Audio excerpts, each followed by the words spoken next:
Okay, guys, I've been trying to figure out what to plant. I got my seed trays put together that Elaine sent me.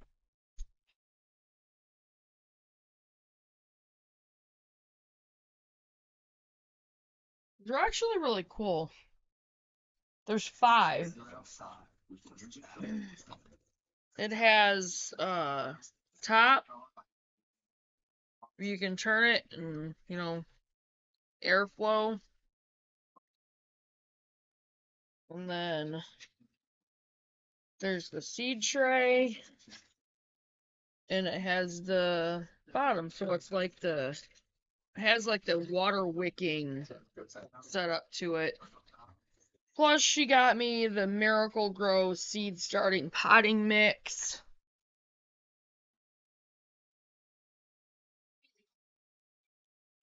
There's 5 of those trays. I'm trying to figure out what to start, what to plant. I think I'm gonna have to get out my folder and kind of look at where our garden beds and that kind of thing. I'm gonna have to get those garden beds built like within the first couple of weeks that we get up there.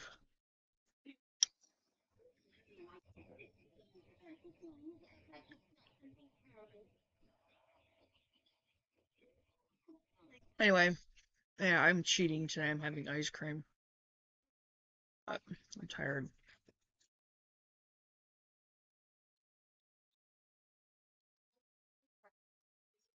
Built a new method where they inject stuff into your forehead. Then in a few days, it falls down into your cheekbone. You just bagged on your faces, which should be a bag.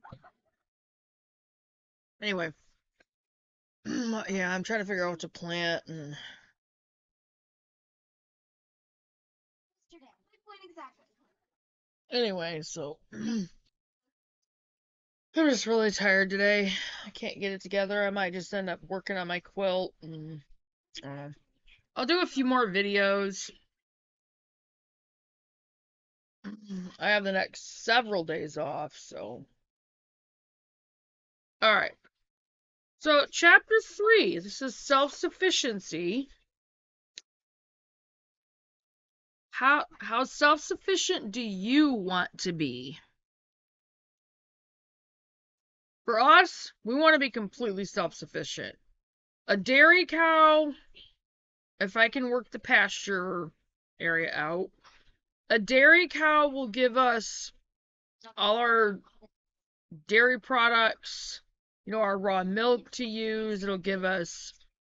I'll be able to make all of our cheeses, our yogurt. I mean, we could do that with dairy goats too, as well, which I've been finding out. So, I don't know. It's just, some decisions we got to make and, a lot less pasture for goats. So, we'll just see. I know we're definitely going to get some goats to help clear up the property. So, but I'll definitely let you guys know when we get to that point. So, human beings, whether we want to admit it or not, are social creatures. We need to be around other people in order to be healthy and sane. The amount of time we spend around others, however, varies from person to person. This is part of the reason people go into homesteading. Some of us just want to be left to our own devices. That's kind of me. Plus, I'm tired of dealing with nosy people and nosy neighbors, and it's another reason why I'm glad our property is where it's at, because I don't have to deal with that. You know what? I'm distracting myself today. That's what happens when I'm tired. To answer that question for myself, actually, I'll read through where I'll get through the first part of this, and then I will answer that question. So, on how self-sufficient do we want to be? How self-sufficient do you guys want to be?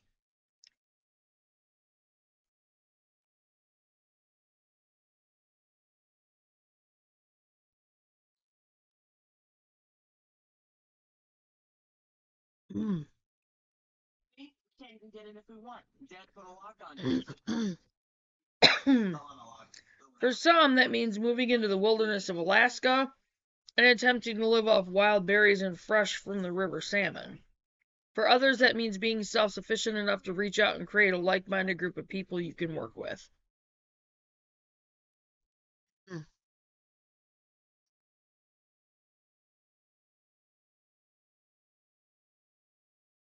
It's a great day for it. Today's a great day for throwing myself into work. Take orders and not talk about my problems. Slice salami and not talk about my problems. Be nice to rude customers and not tell them about my problems. You know me? Smart for the smart. Hey, you sound like you talk about your problems. Mom, why are you always in my business? Okay. Both of these things are acceptable means of expressing self-sufficiency. And with the advent of social media and near universal access to the internet, it's possible to combine both a hermetical bent and an extensive support system. Either way, self-sufficiency has always been and is a hallmark of homesteading. You'll have to determine exactly what your desired level of self-sufficiency is and how to get there. Now, the journey is for us, we're kind of creating it along the way. Again, this is one of those things that's better to ease into. You don't want to sell all your belongings and move out to the tundra thousands of miles from anyone and suddenly realize you just have to have a Starbucks nearby. No, but we've never sent an out.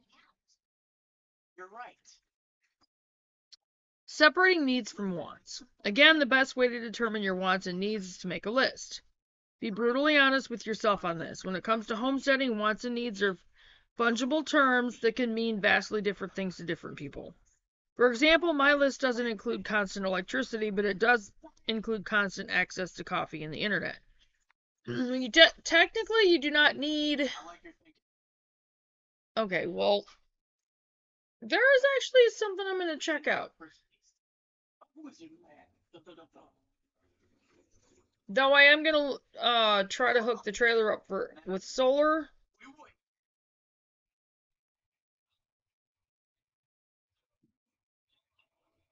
I'll let you guys know how that goes.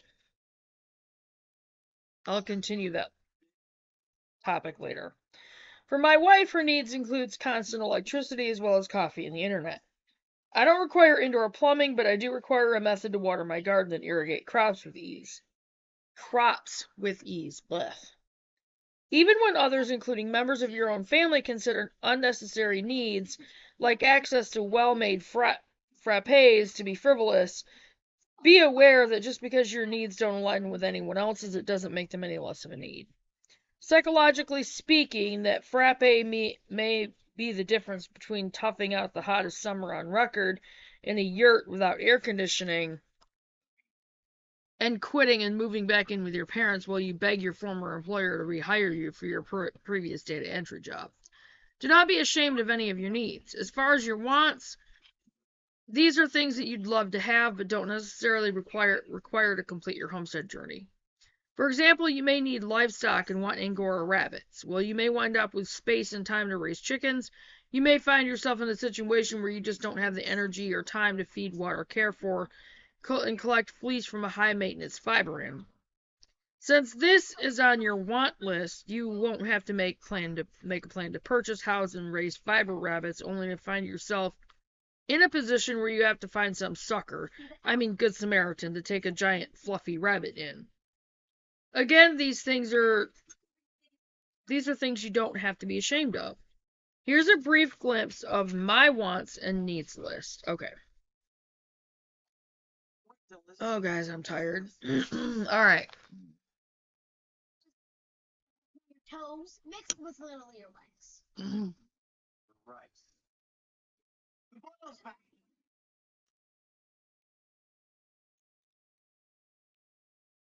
Keep your plea for help. Do not move or leave the island. The hot lava sea will burn you up. Good to know. Emergency lizards will arrive to rescue you soon. Hey, Bob. Please use the emergency supplies to stay alive until we arrive. There aren't any emergency supplies. They're pranking us back. Emergency lizard supplies.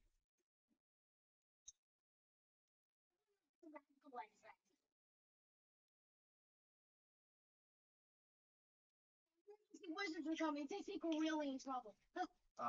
Max, emergency wizards are coming. We really are in trouble. Well, maybe there's a chance they won't find us.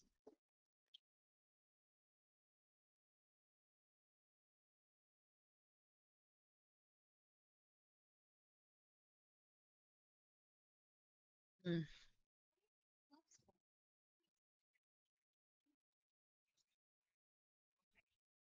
Okay. Sorry, guys. I'm just really tired.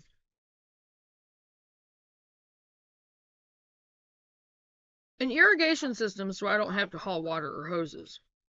And well, so irrigation doesn't put me in arrears. Alright, water for us. I'm gonna have to set up a rainwater catchment system. Now, in the beginning, it's probably just gonna be 5-gallon buckets with a way to filter that water, which is probably gonna end up being sand, pea gravel, and charcoal. Jealous and make up ridiculous stories. Chickens for eggs, fertilizer in the clear grassy areas. Definitely for us. Goats for companionship and milk. Definitely gonna do the dairy goats. I almost said Gary Doats. My brain is weird today. Switching letters around. Anyway. But yeah, we're definitely gonna do dairy goats. The cow, I don't know. Constant access to the internet. You can have that without having Wi-Fi. And that's what we're going to look into. And I am definitely going to do what I can to set the trailer up with solar. So, tons of people to chat with. That's not too difficult. A wheel hoe. I think I know what that is. An adult tricycle to move materials and tools around on our homestead. That's actually a really good idea.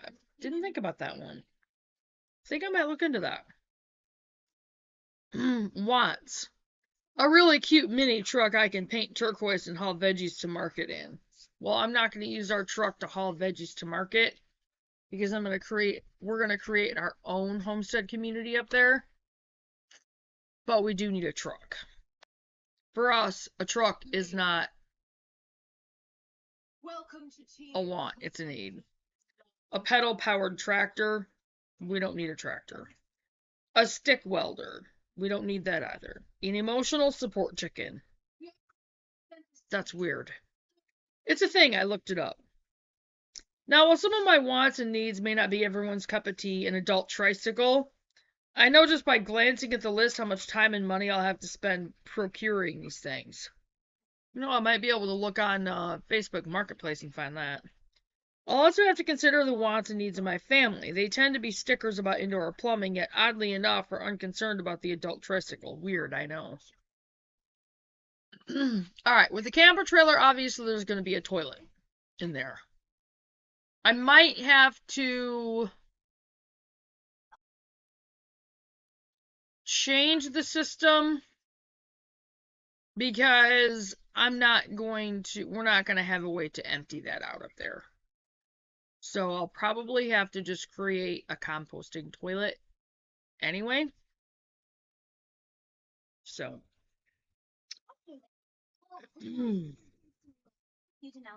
Since we know what we need for our dream homestead, we can find property or repurpose the property we already have that meets those needs. We can also work on putting together a plan on how to fulfill our wants at a later time. For example, I'll want to make sure that whatever we decide to do, we have storage space or the room to build storage space for a pedal-powered tractor. We don't need a tractor, so that's not a thing for us. Again, this is just an easy and fun way to plan your future while making sure you take care of yourself. Necessities. While you're determining your needs and wants, you must deal with these categories: heating and cooling, electricity, water, shelter, and food. Heating for us is going to be the wood cook stoves. So, that's going to cover the food, or, like cooking food. The food is going to be our gardens and the animals that we raise, hunt, fish, that kind of thing. Please. It'll be the 5th one I've been to this year. And our meat chickens. Electricity, the only thing we're going to be dealing with up there is going to be solar with the camper trailer. Our cabin is going to be completely without electricity, so. Water, it's just going to be rainwater catchment system. And shelter, we'll have our camper trailer and we're building an off-grid cabin, so. If you don't have any of these items on your list, you'll find yourself in a difficult position later on. You'll also need to come up with specific ways to handle each of these categories. Here's a breakdown. Heating and cooling. One of the realities of life is that it will be hot in the summer and cold in the winter.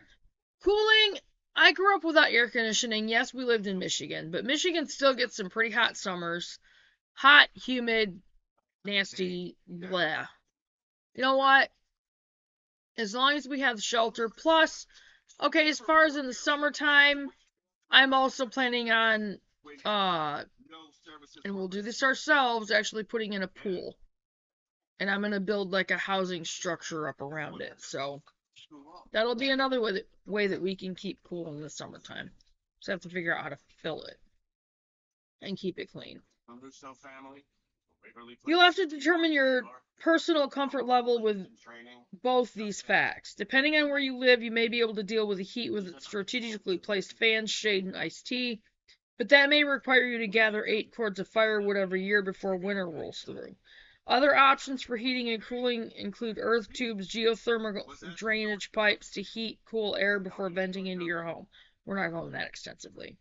Wood heating, rocket stoves, thermal chimneys, passive solar, and much more. Of course, there's always a good old-fashioned heat pump. Electricity. Electricity can be provided via solar, geothermal, wind turbines, hydroelectric generators, and of course, from the magic lines that go to most houses in America these days. Another option is to go off-grid, and that's what we're planning on doing. Water. Municipal water has its issues. Faulty testing, lowest bidder contracting, and so much more. But there's something to be said for turning on a tap and having water come out. Now, you can set that up with rainwater catchment, so. It's not always guaranteed with a well or natural water source. We won't be able to have a well because you won't be able to dig deep enough up there because it's on the mountain, so.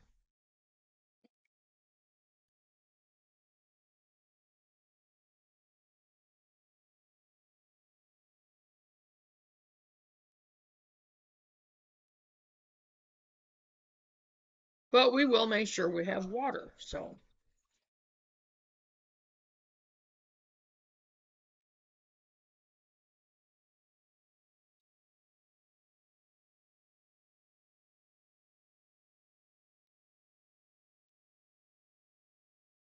Lines will get clogged, pumps stop working, filters need replacing. It seems like if something can go wrong with the water system, it will. No? We'll figure it out. If you're going to be doing a lot of farming, you'll need to put together some system to at least supplement your water usage. Collection of rainwater into barrels or a cistern and installing a shallow water well or even digging a pond on your property, which that's the other thing we'll have for water too, can all help alleviate the expense of your water bill as well as provide an emergency source of water whenever needed. Going off the grid. Off-grid refers to doing without utilities provided by a co-op or municipality.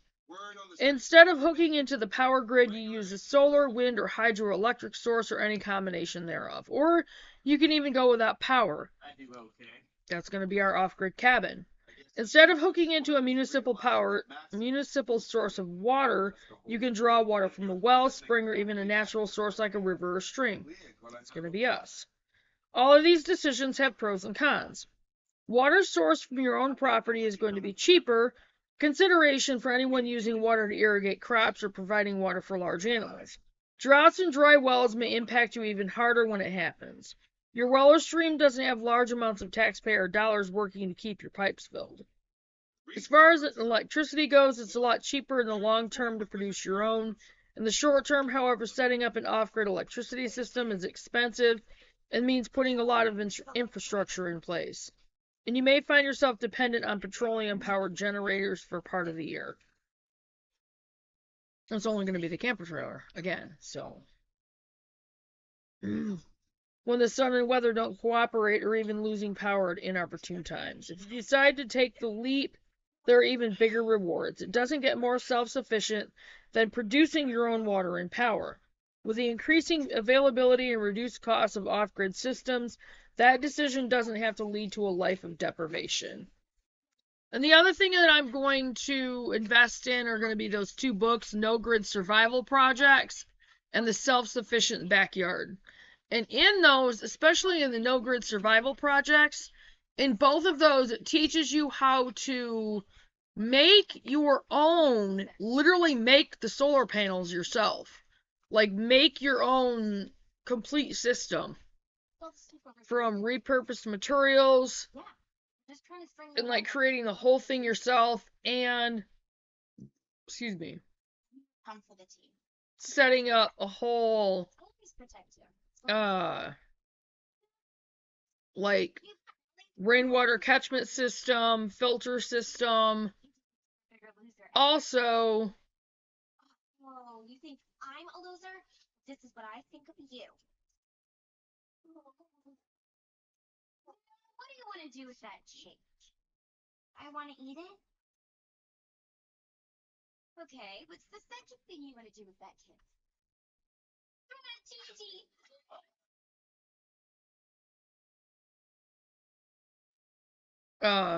I lost my train of thought. Oh, they also have a system in there that shows you literally how to collect water out of the air. So, I will definitely show you guys those books when I get them. Shelter. This is a fun one. Go ahead and find out now what kind of shelter you need for you and your family. I prefer teepees and yurts. My wife has a soft spot for log cabins. Well, that's what we're going to do. It's a log cabin.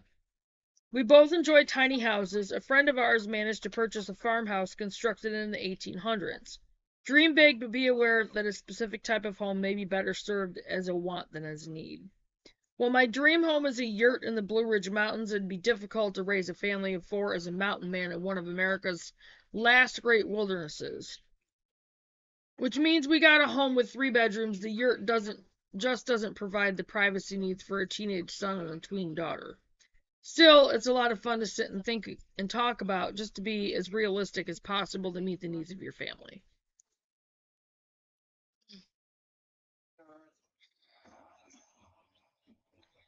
Food. I could live off dried beans, potatoes, and whatever happens to come up in my garden in a particular season. Supplemented with eggs from our chickens and dairy products from our goats, and as far as I'm concerned, we're done. However, nearly every member of my family is an avid baker, and it's hard to grow wheat on a small acreage.